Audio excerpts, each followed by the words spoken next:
नमस्कार प्यारे साथियों, स्वागत है आप सभी का ज्ञानार्थ अकेडमी के यूट्यूब चैनल पर। जैसा कि पीटीटी 2023 21 मई को आयोजित होने वाली, उसी संदर्भ में हम राजस्थान के कुछ महत्वपूर्ण स्पेशल जो है क्वेश्चन आप लोगों के लिए लेके आए हैं, जो पीटीटी में लगातार सीधे पूछे जाते रहे और पूछे जाने की संभावना है। इसी को लेकर जो है ये वीडियो बनाया जा रहा है। तो निश्चित ही आप सभी जो है अपनी तैयारी अच्छे से कर रहे होंगे। नहीं तो ये वीडियो जरूर देखिएगा, अंत तक जरूर देखिएगा। मैं आपको बताऊंगा कि पीटीटी में आपको जो राजस्थान वाला पोर्शन है या उनके जो सामान्य अध्ययन जीके वाला जो पोर्शन है, उस पोर्शन में अधिकतम अंक कैसे प्राप्त कर सकते हैं। चलिए बढ़ते हैं आगे और देखते हैं इस पूरे वीडियो को। चलिए देखते हैं। सबसे पहले प्रश्न जो हमारे सामने आया है वो आया है कि कर्क रेखा राजस्थान के किस जिले से गुजरती है। बहुत बार एग्जामिनेशन में पूछा गया है कि कर्क रेखा जो है राजस्थान के किस हिस्से से गुजरती है।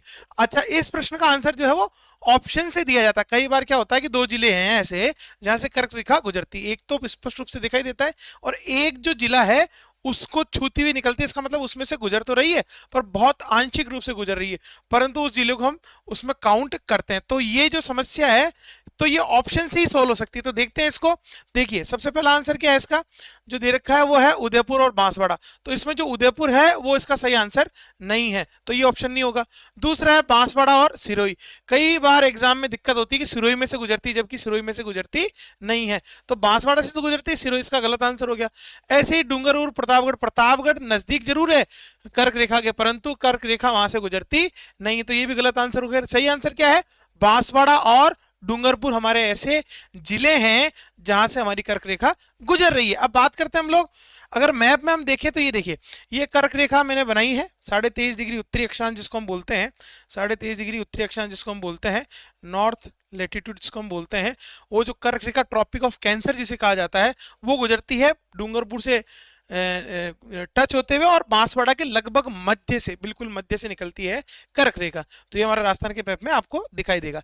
चलिए आगे बढ़ते हैं अगले प्रश्न की तरफ। तो अगला प्रश्न देखिए, राजस्थान की स्थलीय सीमा जो है कितने राज्यों को स्पर्श करती है, मतलब कितने राज्य ऐसे हैं जिनको राजस्थान की स्थलीय सीमा स्पर्श करती है। तो इसका सही आंसर जो है वो है 5। अब 5 कैसे हुआ देखते हैं। चलिए ये जो देखिए हमारे सामने ये जो मैप है, इस मैप में आप अगर देखें तो इस हिस्से में है हमारे पंजाब, फिर उसके बाद ये वाला हिस्सा जो है वो हरियाणा का है, और ये वाला जो हिस्सा है ये है मध्य प्रदेश का, और उसके बाद अगर हम बात करें तो ये है हमारा गुजरात। इसके अतिरिक्त यहाँ इस भरतपुर वाले इलाके में यहाँ पर उत्तर प्रदेश से भी छूती है। तो कुल मिलाकर हम देखें तो ऐसे 5 राज्य हैं जहां से ये गुजरती। अब अगर बात करते हैं कि ऐसा कौन सा राज्य है जिससे अधिकतम जिले छूते हैं या सबसे लंबी सीमा जो हम किस राज्य के साथ बनाते हैं, तो उसका जो सही आंसर है वो है हमारा मध्य प्रदेश। इससे लगभग हम 1600 किलोमीटर की 1600 किलोमीटर की, और पंजाब सबसे छोटा है 89 किलोमीटर की, जिसमें कि 2 जिले और इसमें जो है 10 जिले। कितने जिले, 10 जिले। यहां पर 10 जिले छूते हैं मध्य प्रदेश के और पंजाब के 2 जिले छूते हैं। तो ये आपको क्लियर हो गया होगा। राजस्थान का बांसवाड़ा जिला किस प्राकृतिक प्रदेश में, किसकी बात कर रहे हैं, बांसवाड़ा जिले की। किसकी बात कर रहे हैं, बांसवाड़ा। अगर मैप की बात करें हम लोग तो ये देखिए, ये मैप लिया है, ये देखिए मैप की बात करें तो ये रहा हमारा बांसवाड़ा। अब बांसवाड़ा की अगर बात करें कि कौन से प्रदेश में है, तो अगर हम बनाएं तो देखिए ये वाला जो हिस्सा है हमारा, ये अलवर, सीकर, जयपुर वाला, और ये अजमेर और भीलवाड़ा और राजसमंद, चित्तौड़गढ़, प्रतापगढ़, डूंगरपुर, ये जो हिस्सा है डूंगरपुर इसमें नहीं आता, छोटा मोटा हिस्सा आता है। और ये जो पूरा हिस्सा है ये हमारी है अरावली। क्या है, अरावली। और ये जो अरावली है, अरावली का जो हम कहें उत्तरी और पश्चिमी हिस्सा है वो हमारे रेगिस्तानी भाग के अंदर आता है। इसका जो पूर्वी हिस्सा है ये पूर्वी मैदानी भाग के अंदर आता है, और फिर उसके बाद इधर वाला जो ये हिस्सा आपको कोटावारा, बूंदी, झालावाड़ वाला दिख रहा है ये हमारे हाड़ौती के पठारी भाग में आता है। तो अगर बात करें मैदानी भाग की तो ये पूर्वी मैदानी भाग ही हमारा चल आ रहा है पूरा, और बांसवाड़ा चूंकि यहाँ पर है, बांसवाड़ा यहाँ पर है, तो ये क्या है, मैदानी भाग में। किस में है, मैदानी भाग में। तो इसका जो आंसर निकल के आएगा, इसका जो आंसर निकल के आएगा तो वो ये आएगा, जो हमारा पूर्वी मैदानी भाग है ये हम कहें पूर्वी मैदानी भाग इसका सही आंसर आता है। दक्षिणी पूर्वी पठारी भाग में कोटा, बूंदी, झालावाड़, बारा जो है वो आता है। मध्यवर्ती पहाड़ी क्षेत्र में अजमेर वाला हिस्सा आता है। उत्तरी पश्चिमी मरुस्थलीय भाग में बांसवाड़ा आ ही नहीं सकता, क्योंकि बांसवाड़ा कहाँ है? दक्षिणतम हिस्से में, दक्षिणी पूर्वी भाग में है। तो ये आंसर क्या है? पूर्वी मैदानी भाग के अंतर्गत आएगा। चलिए आगे बढ़ते हैं। ऊंचाई के हिसाब से अरावली पर्वत की चोटियों का सही क्रम है। ऊंचाई के हिसाब से मतलब सबसे ऊंचा, फिर उससे नीचा, फिर उससे नीचा। हम सबको पता है कि गुरु शिखर जो है हमारा, देखिए गुरु शिखर चारों में दे रखा है। सबसे ऊंची चोटी कौन सी है? गुरु शिखर। कहाँ स्थित है? कहाँ स्थित है? गुरु शिखर स्थित है सिरोही में। सिरोही में माउंट आबू की जो सबसे ऊंची चोटी है उसको हम गुरु शिखर के नाम से जानते हैं। तो सबसे ऊंची चोटी कौन सी है? गुरु शिखर। कितनी है? 1727। कितनी है? 1727 या 1722। ऑथेंटिक बुकों में 1722 मिलेगा और कहीं कहीं 1727 भी देखने को मिलता है। तो 1722 जो है इसका सही आंसर है। तो 1722। फिर उसके बाद अगर बात करें कि कौन सी आती है, तो सेकंड नंबर की बात करें तो सेकंड नंबर की आती है शेर। क्या आती है? शेर। शेर कितनी है? 1597 मीटर। कितनी है? 1597 metre. Mount Abu, mount Abu Guru Shikhar कितनी है? 1722। शेर कितनी है? 1597। ऐसी जरगा की बात करें तो 1431 मीटर ऊंची है जरगा। 1431 मीटर ऊंची है जरगा। उसके बाद जो है अचलगढ़ आती है, पर अचलगढ़ जो है यहाँ पर इस ऑप्शन में जो बी ऑप्शन है इसका सही आंसर होगा। क्या आंसर है इसका? सही आंसर क्या है? बी इसका सही आंसर होगा। याद रखिए, गुरु शिखर, शेर और जरगा। चलिए आगे बढ़ते हैं। राजस्थान की दक्षिणी पूर्वी पठारी पठार कहलाता है। बहुत महत्वपूर्ण प्रश्न है कि हमारा जो दक्षिणी पूर्वी पठारी भाग है, कोटा, बारा, झालावाड़ वाला पार्ट है, उसको हम किस नाम से जानते हैं? उसको जानते हैं हम हाड़ौती के पठार के नाम से। किसके नाम से जानते हैं? हाड़ौती के पठार के नाम से। अगर बात करें हम लोग भारत के नक्शे में इस पठार की, तो ये जो है मालवा के पठार का हिस्सा माना जाता है। किसका माना जाता है?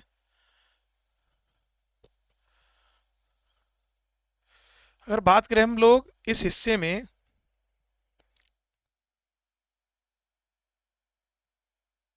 इस हिस्से में, तो ये जो हमारा पठारी भाग है, ये वाला जो पठारी भाग है, इसका हिस्सा, इस राजस्थान के इस हिस्से में ये जो पठारी भाग है ये वाला, मतलब ये अगर हम बात करें इस मैप के थ्रू, तो ये जो मैप में ये वाला जो हिस्सा है, ये वाला, ये हमारा माना जाता है हाड़ौती के पठार में। किसमें माना जाता है? हाड़ौती के पठार में। और इसी को राजस्थान का पठारी भाग कहा जाता है। ये मालवा का हिस्सा भी है। इसके अतिरिक्त संवतपुर और इस पार्ट को जो ग्रेट बाउंड्री फॉल्ट है, या हम कहें महान सीमा भ्रंश है, उसके माध्यम से अलग किया जाता है। इसके अतिरिक्त ये गोंडवाना लैंड जो हमारा दक्षिण पठार है उसका हिस्सा भी ये माना जाता है। उसकी उत्तरतम सीमा ये मानी जाती है। चलिए, जैसा कि हमने इस मैप में बताया, ये हमारा दक्षिण का पठार का उत्तरतम हिस्सा ये माना जाता है। तो इसका सही आंसर क्या है? हाड़ौती का पठार। चलिए आगे बढ़ते हैं। अगला जो प्रश्न है वो है क्षेत्रफल की दृष्टि से राज्य के 3 सबसे बड़े जिले हैं। राज्य के 3 सबसे बड़े जिले हैं। इसके लिए आपको एक ट्रिक याद करा दूं। इसकी जो ट्रिक है वो है जो बा बी जो नी जो नी। देखिए ये 5 बड़े जिले हैं। सबसे पहला आता है हमारा जैसलमेर, फिर उसके बाद में आता है बाड़मेर, फिर उसके बाद आता है बीकानेर,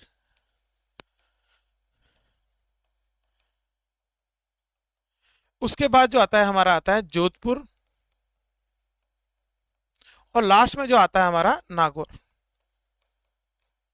तो ये हमारे 5 बड़े जिले हैं। फर्स्ट नंबर पे कौन है? जैसलमेर। सेकंड पे कौन है? बाड़मेर। थर्ड पे कौन है? बीकानेर। फोर्थ पे कौन है? जोधपुर। और 5वें पे कौन है? नागौर। तो इसका जो सही आंसर है वो हमारा ये आता है बे।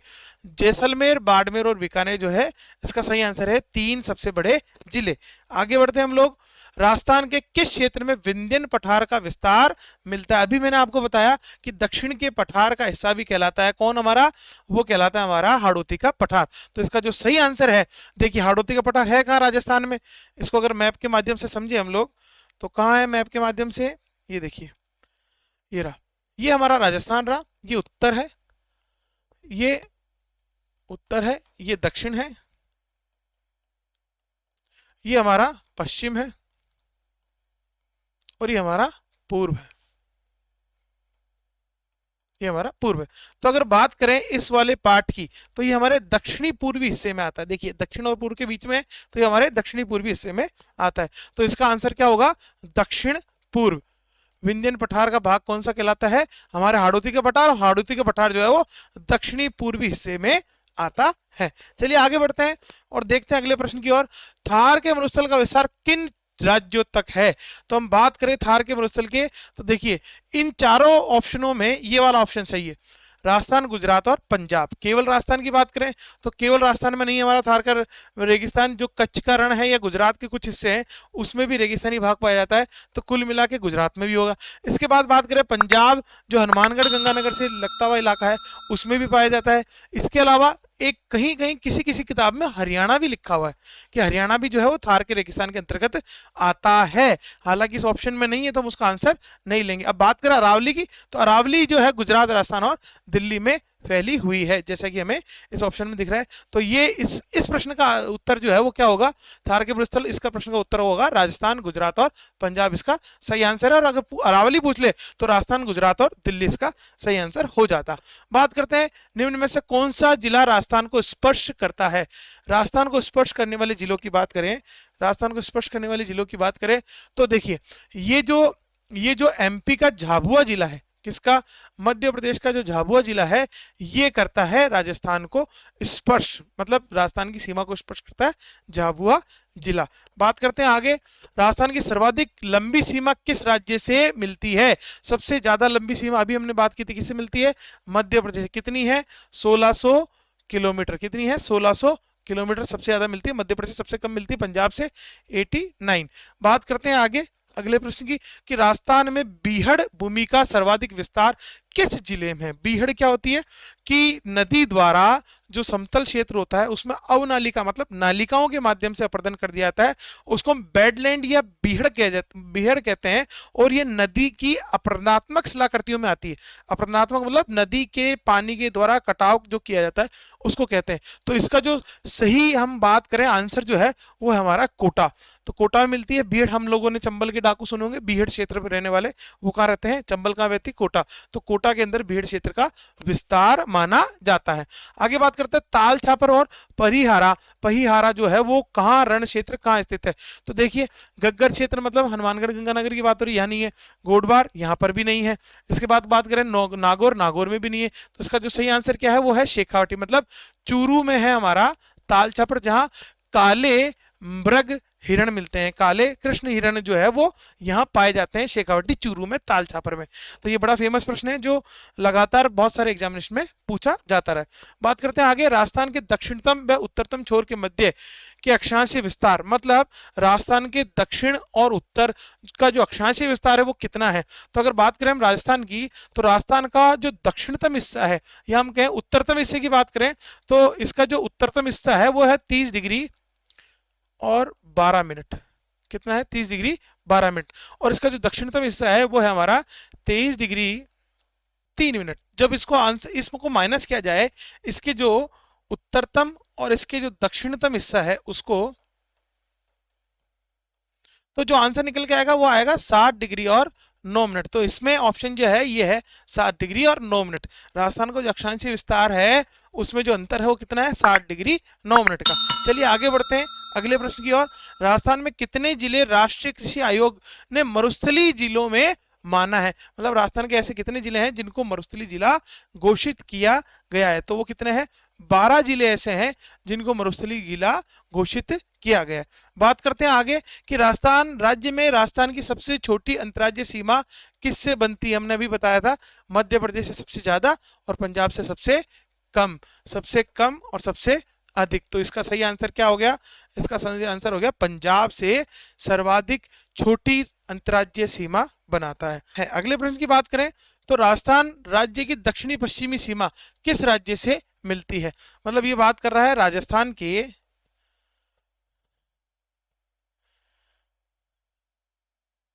किसकी बात कर रहा है? दक्षिणी और पश्चिम की। ये पश्चिम रहा, दक्षिणी पश्चिमी सीमा कहां से मिलती है? तो यहां पर कौन है? यहां पर है हमारे गुजरात। तो इसका सही आंसर क्या आ गया? गुजरात इसका सही आंसर। चलिए आगे बढ़ते हैं अगले प्रश्न की ओर। राजस्थान में किस जिले की सीमा हरियाणा राज्य से नहीं लगती है? तो देखिए अगर हम इसको मानचित्र के माध्यम से समझे तो ये देखिए, ये जो है हनुमानगढ़ का जो ये हिस्सा है हनुमानगढ़ का जो ये हिस्सा है ये हमारा हरियाणा का जो है वो बॉर्डर है यहाँ से। तो हरियाणा जो है हनुमानगढ़ से लगती है, चूरू से लगती है, झुंझुनू से तो लगती है, और ये इतना सा ही जो हिस्सा है ये जो है ये सीकर से भी लगता है। तो कुल मिलाकर 3 जिले हो गए, सीकर, चूरू और हनुमानगढ़ की लगती है। और किसकी नहीं लगती है? तो वो लगती है हरियाणा के, ये श्री गंगानगर की नहीं लगती है। तो इसका जो सही आंसर है वो क्या हो गया है? इसका सही आंसर है गंगानगर की जो सीमा है वो हरियाणा से नहीं लगती। चलिए आगे बढ़ते हैं अगले प्रश्न की तरफ कि राजस्थान में किस जिले में रण का बाहुल्य है?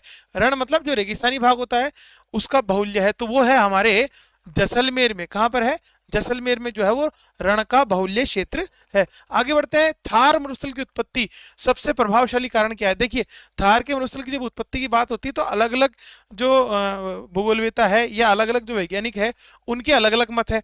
तो बात करें हम लोग थार के मरुस्थल की, जो सबसे महत्वपूर्ण कारक माना जाता है, कहा जाता है कि जब कार्बोनिफेरस युग में जब पेंजिया का विभाजन हुआ तो उस समय यहाँ पर 33 सागर था, और 33 सागर का हिस्सा ही जब ऊपर उठा और जब हिमालय की निर्माण हुआ वलित पर्वतों के माध्यम से, तो उस समय जो है उस मरुस्थलीय भाग में, उस जल क्षेत्र में जो है मरुस्थल का निर्माण हुआ। तो हम बात करें आंसर की, तो इसका जो सही आंसर है वो है भूगर्भिक हलचलों के कारण जो है सबसे प्रभावशाली कारण माना जाता है थार के मरुस्थल की उत्पत्ति की। और वर्तमान कारकों की बात करें तो वर्तमान कारकों में ये सभी आते हैं, बालू निक्षेपों प्रति अत्यधिक कृषि और शुष्कता जो है इसका जो सबसे प्रभावशाली दूसरा जो वर्तमान कारक है वो है शुष्कता। तो अभी इस प्रश्न का सही आंसर क्या है? भूगर्भिक हलचलें जो है इसका सही आंसर है। चलिए आगे बढ़ते हैं अगले प्रश्न की ओर। राजस्थान देश के किस भाग में स्थित है? ये भी बहुत अच्छा प्रश्न है कि राजस्थान जो है भारत के किस हिस्से में स्थित है। तो अगर बात करें भारत की हम लोग,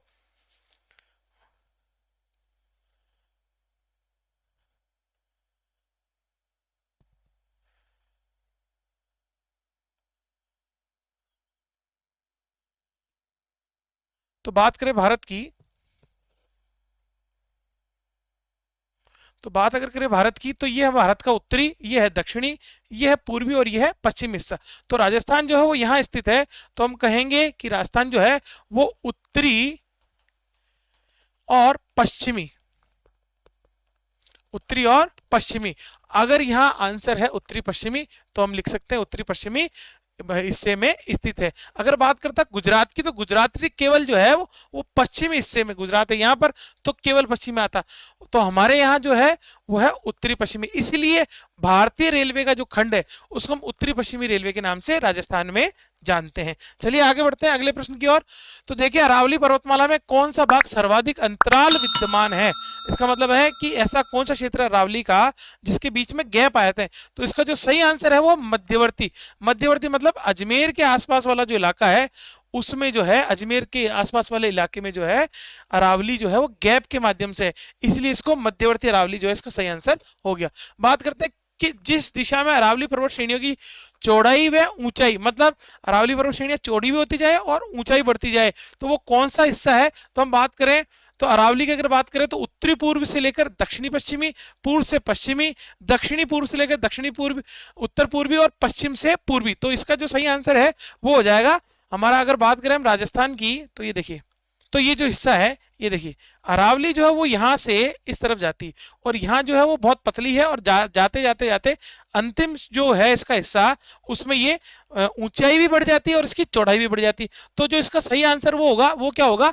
उत्तर पूर्व, मतलब ये उत्तर और ये पूर्व वाला हिस्सा है, तो उत्तर पूर्व से इसकी ऊंचाई व चौड़ाई बढ़ना स्टार्ट होती है और दक्षिणी पश्चिम की ओर बढ़ती जाती है। तो इसका सही आंसर क्या हो गया? ए। तो हम बात करें राजस्थान की अरावली की तो वो कुछ इस हिस्से में है और यहाँ पर जो है इसकी चौड़ाई भी कम है और ऊंचाई भी कम है। जो अलवर वाला पार्ट है हमारा, जो उत्तरी पूर्वी भाग है, वहां पर इसकी लंबाई और चौड़ाई और ऊंचाई तीनों ही कम है, और यहां पर अगर बात करें दक्षिण में तो यहाँ चौड़ाई भी बढ़ती जाती है और ऊंचाई भी बढ़ती जाती है। इसलिए राजस्थान की जो सबसे ऊंची चोटियां है वो सिरोही में पाई जाती है, जैसे हमने बात की अभी गुरु शिखर की। चलिए आगे बढ़ते हैं अगले कि राजस्थान में कितने ऐसे जिले हैं जो मध्य प्रदेश के साथ सीमा बनाते हैं? ये अभी पूर्व में भी बताया था आपको, 10 जिले ऐसे हैं जो मध्य प्रदेश के साथ सीमा बनाते हैं। चलिए आगे देखते हैं अगले प्रश्न की ओर कि अरावली पर्वत श्रृंखला की सर्वोच्च 2 चोटियां, सबसे ऊंची 2 चोटियां जो है वो किस जिले में स्थित है? अभी थोड़ी देर पूर्व मैंने आपको माउंट आबू के बारे में चर्चा की, तो अरावली पर्वत श्रेणी की जो सबसे ऊंची चोटी है वो सिरोही जिले में स्थित है। कहां पर है? सिरोही जिले में स्थित है। चलिए ये जो आज हमने प्रश्न किए हैं इसी प्रश्न में आगे देखें हम लोग, तो कौन सा युग्म सुमेलित नहीं है, क्या पूछ रहा है कि ये जो युग्म दे रखे हैं क्या ये सुमेलित है। तो बात करते हैं हम शेर की, अभी हमने पढ़ा माउंट आबू, शेर जो है माउंट आबू और शेर मतलब गुरु शिखर, और जो शेर है वो सिरोही में स्थित है, तो ये बिल्कुल सही है, ये सुमेलित है। फिर बात करते हैं जरगा, उदयपुर शहर के जो चारों तरफ पहाड़ियां पाई जाती हैं उनको जरगा के नाम से जानते हैं, तो जरगा भी इसका सही आंसर हो गया। ऐसे ही चिड़िया टूक पहाड़ी जो है वो जोधपुर में बिल्कुल है, चिड़िया टूक पहाड़ी के बारे में कहा जाता है, जो जोधपुर का किला है जोधाना जो गढ़ है वो इसी पहाड़ी पर है, तो चिड़िया टूक पहाड़ी भी कहाँ है, जोधपुर में। और ये जो आडावाला है, क्या है, आडावाला जो है वो यहाँ पर नहीं है, सीकर में नहीं है, ये कहाँ है, ये है बूंदी में। कहां पर है, बूंदी में आडीवाला। और सीकर की अगर बात करें तो यहां अगर रघुनाथगढ़ होता, क्या होता, रघुनाथगढ़ अगर होता तो इसका सही आंसर होता सीकर। तो ये इसका आंसर हो गया, ये जो युग्म है ये सुमेलित नहीं है। चलिए आगे बढ़ते हैं, कौन से युग्म सही सुमेलित नहीं है। प्रश्न क्या पूछ रहा है, कौन से युग्म सही सुमेलित नहीं है, इसमें से गलत युग्म चुनना है। सबसे पहले बात करें लू, लू क्या होती है, राज्य में ग्रीष्म ऋतु में बिल्कुल गर्मियों के दिनों में जो हवाएं चलती है, शुष्क हवाएं चलती है, उसको हम लू के नाम से जानते हैं, बिल्कुल सही है। बात करते हैं मावठ, शीत ऋतु में होने वाली वर्षा। राजस्थान में जो शीत ऋतु में उत्तरी पश्चिमी विक्षोभ जो है उनके माध्यम से जो जो वर्षा होती है उसको हम क्या कहते हैं, मावठ कहते हैं। क्या कहते हैं, मावठ। और ये पश्चिमी विक्षोभ के माध्यम से भूमध्य सागर से उठने वाले चक्रवातों के माध्यम से होती है। बात करते हैं बुबलिया, जो हमारे यहाँ वायु चक्रवात जो होते हैं, बहर जो होते हैं, आप देखिए रेगिस्तानी भागों में जो है वो आते हैं, उसको हम बुबलिया के नाम से जानते हैं। इसी प्रकार से अगला क्या है, बरखान, वर्षा का ग्रामीण भाषा में संबोधन। तो ये जो बरखान है ये एक प्रकार के जो है वो रेतीले टीलों को, जो चंद्राकार टीले होते हैं उनको हम बरखान के नाम से जानते हैं, तो ये इसका सही आंसर हो गया, ये सुमेलित नहीं है। जबकि ग्रामीण भाषा में जो संबोधन है वर्षा का उसको हम बोलते हैं बरखा। क्या कहते हैं, बरखा, बरखान नहीं कहते, क्या कहते हैं, बरखा कहते हैं। तो इसका जो सही आंसर है वो क्या है, ड, बरखान जो है वो रेतीले टीलों का एक प्रकार है। बात करते हैं असंगत युग्म, मतलब इसमें से जो युग्म है वो असंगत है। तो बात करते हैं बरखान की, अभी मैंने कहा अर्धचंद्राकार जो बड़े टीले होते हैं उनको बरखान कहते हैं। दोहरे रिपल्स जो होते हैं, लहरदार रेगिस्तानी टीले, आपने जब रेगिस्तान की फोटो देखते हैं तो लहरों जैसी फोटो दिखाई देती है, वो दोहरे कहलाते हैं। क्या कहलाते हैं, दोहरे। ऐसे ही खादर, खादर क्या होती है कि नदी द्वारा लाई गई जो नई मिट्टी होती है उसको खादर कहा जाता है। तो इसमें जो लिखा है गहरी खंड युक्त बीहड़ भूमि जो है वो खादर के नाम से भी जानी जाती है। इसी प्रकार से खड़ीन, क्या है, खड़ीन, यहां लिखा है मुल्तानी मिट्टी, जो इसका सही आंसर नहीं है। मतलब ये दोनों जो है आपस में असंगत है, तो इसका जो सही आंसर निकल के आएगा वो आएगा दे। खड़ीन क्या है, खड़ीन जो है वो जैसलमेर में पालीवाल परिवार द्वारा जो जल संरक्षण की विधि है, जल संरक्षण की जो विधि है उसको हम खड़ीन के नाम से जानते हैं, जल संरक्षण की विधि। चलिए आगे बढ़ते हैं, अगली प्रश्न की बात करें। अगला जो प्रश्न है वो है पुरवैया, क्या है, पुरवैया क्या है। तो हम बात करें पुरवैयों की, तो देखिए इसका पहला ऑप्शन दिया है कि बंगाल की खाड़ी से आने वाली मानसूनी हवाओं को पुरवैया कहते हैं। दूसरा ऑप्शन है अरब सागर से आने वाली हवाओं को पुरवैया कहते हैं। तीसरा है ग्रीष्म काल में चलने वाली हवा को पुरवैया कहते हैं। या चौथा ऑप्शन है शीत ऋतु में होने वाली वर्षा को पुरवैया कहते हैं। तो इसको तो हम कहते हैं मावठ, क्या कहते हैं, मावठ, अभी हमने पढ़ा। तो शीत ऋतु में होने वाली वर्षा को हम मावठ कहते हैं। ग्रीष्म काल में चलने वाली हवाओं को हम लू के नाम से संबोधित करते हैं, तो ये भी इसका आंसर नहीं है। अरब सागर से आने वाली हवाओं को कई नाम से जानते हैं, जैसे दक्षिणी पश्चिमी मानसून की पश्चिमी धारा, इस नाम से भी जाना जाता है। इसके अलावा हम फूलों की बौछार, इसके अलावा हम आम्र वर्षा आदि नाम से हम इसको जानते हैं। तो ये सारे इसके नाम हो गए, परंतु इसमें कोई भी इसका आंसर नहीं दिया है। तो यहां पूछ रहा पुरवैया, पुरवैया का अर्थ ये होता है जो पूर्व से चलती, किससे चलती है, पूर्व से चलने वाली हवा। तो यहां जो आंसर है वो क्या है, बंगाल की खाड़ी। बंगाल जो है वो हमारे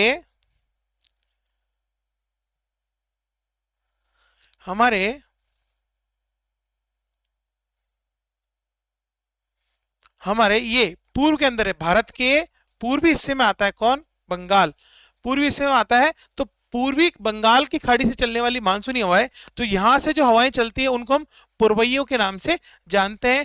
छोटी छोटी बूंदों युक्त जो हवाएं होती है, मतलब मानसूनी जो हवाएं होती है, उनको पूर्वइयों के नाम से जाना जाता है। चलिए, ये जो आज प्रश्न हमने किए, ये महत्वपूर्ण प्रश्न है राजस्थान की दृष्टि से। लगातार सभी एग्जामिनेशन में इससे जो है प्रश्न लगातार पूछे जाते हैं। अगर आप जो है तैयारी कर रहे हैं किसी भी कंपटीशन की, तो इस हिस्से को पढ़ने का सबसे अच्छा तरीका मैंने जब आपको अभी बताया वही इसका सबसे अच्छा तरीका है कि आप जब भी कोई प्रश्न या अध्ययन करने बैठे तो अपने साथ राजस्थान का मानचित्र, खाली जो मानचित्र होते वो, उसके अतिरिक्त जो भारत का मानचित्र वो, और एक एटलस लेके जरूर बैठे, ताकि उस एटलस से आप उसको टैली कर सके और उन खाली मानचित्रों को भरकर अपने जो आंसर है उनको चिरस्थायी जो आपकी मेमोरी है उसमें डालकर एग्जाम में उसको सही तरीके से आंसर को दे सके और कम से कम गलतियां करके जल्द से जल्द सफलता प्राप्त कर सके। चलिए, आज जो वीडियो है उसके माध्यम से निश्चित ही आपको अच्छे अच्छे प्रश्न देखने को मिले, आगे भी इसी प्रकार के प्रश्न देखने को मिलेंगे। तो हमारे चैनल को जो है सब्सक्राइब कीजिए, ज्ञानार्थ अकेडमी के चैनल को, ताकि हम लगातार आपके लिए ऐसे ही बेहतरीन जानकारी से भरपूर वीडियो जो है वो लेकर आते रहें। तो आज के लिए इतना ही। जय हिंद साथियों।